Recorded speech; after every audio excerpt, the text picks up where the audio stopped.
கரெக்டாக அந்த அந்த ஒரு மாதம் காலகட்டம் அந்த ஓட்டாக கன்வெர்ட் ஆகி விழுகுது இல்லை சார். அந்த ப்ராசஸ்லாம் வந்து நான் 3 ஜென்ரேஷனாக பார்க்குறேன்.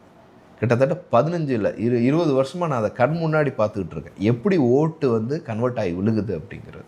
இப்போ நம்ம ஒரு தொகுதி எடுத்துக்கோங்களேன் சார். இப்போ மதுரையிலே ஒரு தொகுதி எடுக்கிறோம் அப்படின்னா, அங்கே இருக்கிற லோக்கல் பாடி, லோக்கல் மாவட்ட செயலாளர், லோக்கல் மினிஸ்ட்ரு, லோக்கல் எம்எல்ஏ இவங்க எல்லாமே வந்து கம்பைண்டாக இருக்காங்க. கம்பைண்டுனா இவங்களுக்குள்ள போட்டி, ஆனால் கட்சி ஒன்று. இந்த ப்ராசஸ் நான் கட்டமைப்புன்னு சொல்கிறேன்ல, இந்த ஓட்டு விழுகிற விதம் இருக்குது பாருங்களேன். இப்போ நம்ம என்ன தான் கூவி நம்ம எவ்வளோ பெரிய ஆளாக இருந்தால் கூடயும் அந்த 5லேருந்து 8% தான் சார் டெலிவர் ஆகும். ஆனால் அந்த கரெக்டாக அவங்களுக்குன்னு அந்த கட்சி ஓட்டுங்கிறது அது விழுந்துடும். மணி மெத்தடாக இருந்தாலும் சரி, இன்றைக்கி காசு வாங்கிட்டு ஓட்டு போடுறவங்க போடுறாங்க. அதை வந்து அது வந்து தப்பா அப்படின்னு வந்து அவங்களுக்கு புரிய மாட்டேங்குது.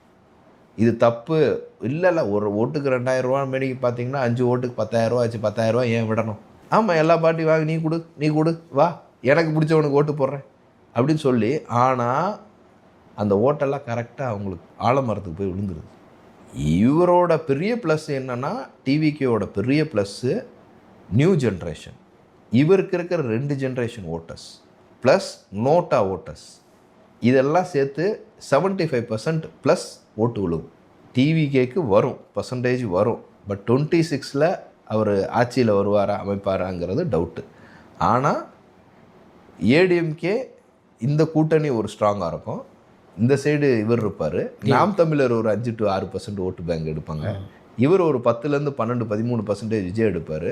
பெரிய அட்வான்டேஜ் என்ன அமையும் அப்படின்னா, இவங்க பிரிக்கும் போது டிஎம்கேக்கு பெரிய ப்ளஸ். அதுதான் இப்போ இவங்க எப்படி அலைன்ஸ் பண்ணுறாங்க அப்படிங்கிறது தான்.